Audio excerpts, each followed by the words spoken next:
Jaz bi pa nakratko samo povzel, preden pride k poantam, kaj se je dogajalo. Že veste, da smo pred že skoraj 14 dnevi zahtevali, konkretno je dal v vlogo gospod Gril, da bi bilo moč vsaj pogledati v to poročilo, vendar je bilo to z njihove strani v celoti zavrnjeno.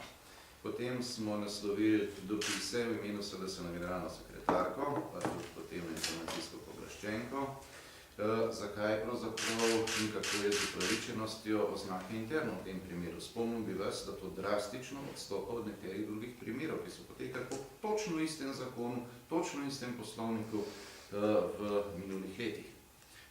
Konkreten primer, oklepniki 6x6, končno poročilo, je bilo v celoti javno, razen delov, kjer so se bili dokumenti, ki so bili že preopredeljeni kot državna tajnost, pa še tisti so bili javni, razen določeni podatki so bili počrnjeni. V tem primeru se pa skriva celoto.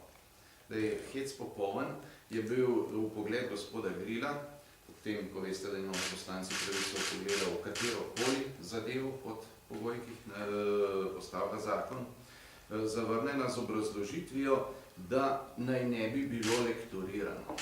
To se pravi, da ne bi bilo možno točno razbrati, kaj v njem piše.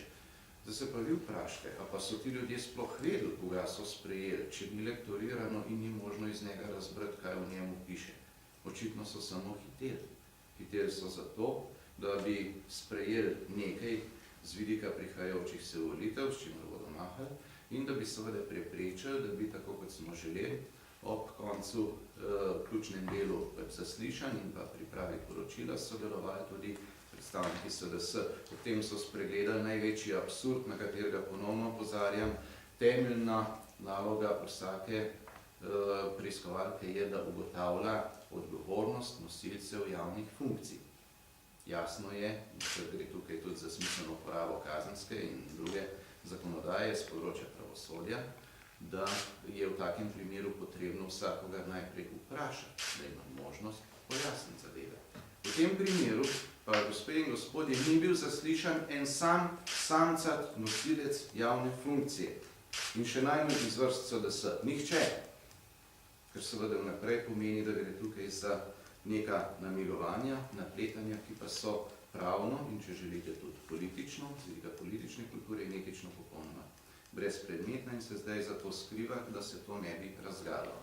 Če je nekaj brezpredmetno, boš seveda tisto razglasil za veliko skrivnost in potem s tem manipuliral. Zdaj, tisto, kar se zdaj upam, pa vsem že vendarle jasno kaže in kar želim poudariti kot temeljno spoznanje, čeprav sem to že povedal tudi na prvi tiskovni konferenci, ampak temeljno spoznanje, kaj je bil očiten namen te preiskovalne komisije in sedaj njenega ravnanja, in ta zgodba je zato najboljši dokaz, je, da gre v resnici za čisto navaden napad na dejansko svobodo medijev. Od ustanovitve komisije, načina njenega dela, načina sprejemanja končnega poročila do njenega sedanjega ravnanja in drugih vpletenih v to zgodbo, je očitno zdaj samo to, da gre za izrazit, direkten napad na svobodo medijev.